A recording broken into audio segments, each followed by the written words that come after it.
अगले 2 रोज पाकिस्तानी सियासत के तनाजुर में खासे अहम है कि जब कल यानी 16 जनवरी को हुकूमत और पीटीआई के दरमियान मुज़ाकरात का तीसरा दौर होने जा रहा है और इसके अगले रोज 17 जनवरी को 190 मिलियन पाउंड केस का फैसला सुनाया जाना है, जो कि पहले ही 3 बार मौखर हो चुका है। मुज़ाकरात की अगर बात की जाए तो एक तरफ हुकूमत ही वाज़े कर चुकी है कि सियासी कैदियों की रिहाई के मुतालबे पर अदालतों के जरिए ही कोई पेशरफ्त हो सकती है, क्योंकि एग्जेक्टिव ऑर्डर के जरिए हुकूमत के लिए ऐसा करना मुमकिन नहीं है। जबकि दूसरी जानब पीटीआई हुकूमत से अदालती प्रोसेस पर असरअंदाज न होने का मुतालबा कर रही है और साथ ही 9 मई समेत 26 नवंबर वाकयात पर जुडिशल कमीशन की तश्कील पर जोर दे रही है। मुज़ाकरात के तीसरे राउंड का आगाज एक ऐसे वक्त में होने जा रहा है कि जब पीटीआई ऐवान में भी भरपूर तरीके से एहतजाज करती नजर आई और इमरान खान की रिहाई के लिए नारे लगाती नजर आई। जबकि इसके साथ साथ इमरान खान ने 8 फरवरी को यौम स्याह मनाने का ऐलान करते हुए तमाम एमएनएज और एमपीएज को अपने अपने इलाकों में एहतजाज करने के अहकाम भी जारी कर दिए हैं। जेयूआई के सरबराह मौलाना फजलुर रहमान ने भी आज एक लंबी चौड़ी प्रेस कॉन्फ्रेंस की, जिसमें उन्होंने ये कहा कि सियासतदानों को जेल में नहीं होना चाहिए और मुल्क को इस वक्त धांधली से पाक इंतखाबात की जरूरत है। इसके साथ साथ मौलाना ने इस ख्वाहिश का भी इजहार कर दिया है कि तमाम मसाइल मुज़ाकरात के जरिए ही हल हों। आज ही की एक और अहम डेवलपमेंट जीएचक्यू हमला केस के ट्रायल का बाकायदा आगाज है, जिसमें इमरान खान समेत 119 मुल्ज़मान नामजद हैं और इस्तिगासा की जानिब से 3 गवाहान के बयानात भी अदालत में रिकॉर्ड कर लिए गए हैं। इसी सूरत हाल अब क्या रुख इख्तियार करने जा रही है, मुज़ाकरात से क्या निकलता दिखाई दे रहा है, इस हवाले से बात करेंगे। हमारे साथ मौजूद हैं पाकिस्तान के मारूफ सहाफ़ी और तज्ज़ियाकार एंकर पर्सन, आप इनको अपने टीवी स्क्रीन पर देखते हैं, अमीर अब्बास साहब। अस्सलाम वालेकुम अमीर, बहुत शुक्रिया आपने वक्त निकाला। और इनके साथ मौजूद हैं हमारे स्टूडियो में, ये भी बड़े मारूफ पाकिस्तान के सहाफ़ी हैं, तज्ज़ियाकार हैं और इनको हम सब रावी के नाम से जानते हैं, हसन अयूब साहब। अस्सलाम वालेकुम। आप दोनों का बहुत शुक्रिया। अमीर साहब बहुत शुक्रिया फॉर ज्वाइनिंग अस। सबसे पहले तो आप बताएं कि रावी हमें तीसरे राउंड के हवाले से क्या बता रहा है, क्योंकि जैसा मैंने अपने इंट्रो में कहा कि दोनों फरीकैन के दो ही मतलब एक फरीक ने मुतालबे रखे दो, और उनके हवाले से गवर्नमेंट की भी एक पोजीशन है कि एग्जेक्टिव ऑर्डर के जरिए रिहाई नहीं हो सकती। पीटीआई कहती है कि असरअंदाज आप ना हो जुडिशल प्रोसेस पे और जुडिशल कमीशन आप हमें बना दें। अब आपको इन दोनों में से क्या होता नजर आ रहा है और कल के मुज़ाकरात के दौर में आप क्या देख रहे हैं? देखिए, सबसे इंपॉर्टेंट बात यह है कि कल देखना है कि चार्टर ऑफ डिमांड्स क्या पेश करती है इन राइटिंग पाकिस्तान तहरीक इंसाफ। अगर वो 8 फरवरी जिसको यौम स्याह के हवाले से आज भी इमरान खान साहब कह रहे हैं कि जी हमारे साथ नाइंसाफी हुई है, तो फिर वो 8 फरवरी को क्यों एक्सक्लूड कर रहे हैं? पहली बात तो यह है, अपने चार्टर ऑफ डिमांड जो पाकिस्तान तहरीक इंसाफ पेश करना चाह रही है, उसको हुकूमत को फॉर्म 47 वाली हुकूमत कहती है, तो फिर मेरे ख्याल से उनको ये मुतालबा रखना चाहिए। अगर अपने मुतालबात ही पेश करनी है, कल माने जाए ना माना जाए, लेकिन चार्टर ऑफ डिमांड्स में पाकिस्तान तहरीक इंसाफ की तरफ से अगर मैं हूं तो मैं कम से कम ये लाजमी रखूं। और हालांकि मुल्क में अंदर ट्रिब्यूनल्स मौजूद हैं जहां पर इन मुकदमात ने जो बेसिकली यूनिक फोरम है जिसने इलेक्शन डिस्प्यूट को रिजॉल्व करना है, तो टेक्निकली तो वो हो ही जाएगा अगर ये असरअंदाज ना हो हुकूमत उन पर, तो ट्रिब्यूनल्स के ऊपर तो वो तो बेसिकली हुकूमत के अंडर तो नहीं है ना। इलेक्शन ट्रिब्यूनल्स जो होते हैं जहां पर इलेक्शन पिटिशंस आती हैं वो होती हैं इलेक्शन कमीशन के अंदर। अब तो इलेक्शन कमीशन का भी टाइम खत्म होने वाला है और उस हवाले से 26 को आई बिलीव कि वो टर्म चीफ इलेक्शन कमिश्नर की खत्म हो जाएगी। अब बहुत सी चीजें हैं, तहरीक इंसाफ मुज़ाकरात से बहुत कुछ हासिल कर सकती है अगर करना चाहे तो, और अगर ना करना चाहे तो जबरदस्ती तो आप कुछ उनको दे नहीं सकते। लेकिन कुछ लो कुछ दो होगा मुज़ाकरात में। और देखें, ठीक है, यानी कि अच्छा पॉइंट है कि कौन नहीं चाहेगा कि मुल्क में अपोजिशन और हुकूमत का एक वर्किंग रिलेशन बने, लेकिन वर्किंग रिलेशन के लिए एक माहौल होना चाहिए और उसमें स्पॉयलर्स को शट अप कॉल देनी होगी पाकिस्तान तहरीक इंसाफ को। स्पॉयलर्स में इनकी साइड पर ज्यादा हैं, अच्छा, हुकूमत की साइड पर बहुत कम है।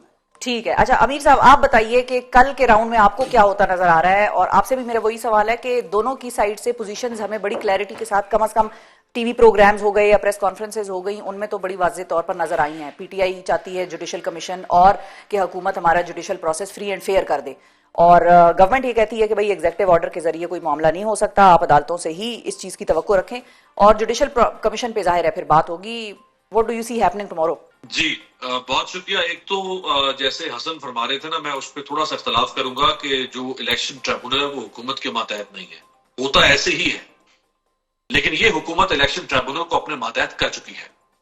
वो इस तरह से कि जब इसने चलते हुए इलेक्शन ट्रिब्यूनल को इस्लामाबाद में तारिक महमूद जहांगीरी साहब के उनको रोका, रद्द किया थ्रू लेजिस्लेशन, तब्दीली की इलेक्शन एक्ट के अंदर, और हुकूमत और पीडीएम रिटायर्ड जजेस को निकाला था खुद।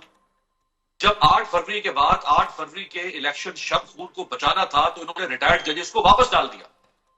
और शकूर पराचा जैसे जजेस को जब आप लेकर आएंगे तो कौन नहीं जानता शकूर पराचा कितने फाजिल और कितने नामवर और किस शोहरत के हामिल जाते हैं। जब आप ऐसे जजेस को लेकर आ रहे हैं जिनका सिक्का बंद पहचान है कि उन्होंने क्या फैसले करने हैं, कहां से आने हैं फैसले, कैसे आने हैं, और क्या होता है, हुकूमत कोई इलेक्शन ट्रिब्यूनल की गर्दन पर नाखून थोड़ा रखती है, ऐसे कमी तो नहीं बना लेती ना हुकूमत प्रोसेस को डिसरप्ट करती।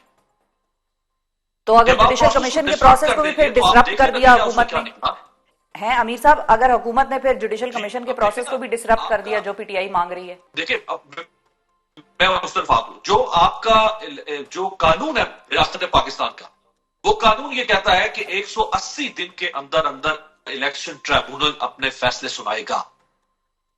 आज 15 जनवरी है, ठीक आज से 3 हफ्ते के बाद इलेक्शन को 1 साल पूरा होने जा रहा है, यानी 360 दिन पूरे हो जाएंगे, इलेक्शन ट्रिब्यूनल फैसले नहीं कर पा रहे, तो और क्या करना है हुकूमत, तो यही करना है। 1 साल आपने एक डाउट रेट के साथ, एक मशकूक मैंडेट के साथ आपने 1 साल हुक्मरानी कुट के कर ली, अब और क्या चाहिए आपको, इसी को तो डिसरप्शन कहते हैं। अब आ जाए जो जुडिशियल कमीशन है, जो मुज़ाकरात में इस वक्त जेर बहस है। देखिए जो पीटीआई का और इमरान खान साहब का मुतालबा है कि जुडिशियल कमीशन की सरबराही सुप्रीम कोर्ट के सीनियर जज करें।